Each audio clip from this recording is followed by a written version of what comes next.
Ten z vás, ktorý dá viacej klikov, tak vyhráva 100 korún. Viete, koľko to je v preklade? 4 eurá asi? Ne. 15 eur, alebo 20, možno 20 eur. Hej, určite. To je jedno, peniaze darovanému koňovi na zuby nepozeraj. Takže ten, kto vyhrá, kámo, tak vyhráva keď. Kámo, ale musí sa snažiť. Aspoň 10, kámo, daj. Ja pôjdem s vami, lebo ja robím takú challenge dneska, že dávam 1000 klikov, kámo, za deň. Ten, kto vydrží dlhšie, tak vyhráva peniaze. 3, 2, 1, teraz.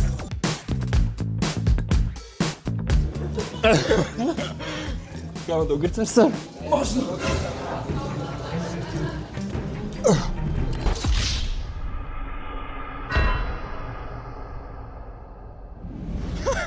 Tvoje úprimné pocity? Nie, budem grcať asi. Ale vyhral si. Ďakujem, áno. Áno, koľko si spravil klikov? 30 asi? Fakt, dobre. Tu máš 100 korún, je to tvoje, čo si za to kúpiš? Neviem, Nevieš ani koľko to je euro. neviem. Kámo, užívajte si to tu, čaute. KFC nás síce vyhodili, ale majú pravdu, není to posilovňa,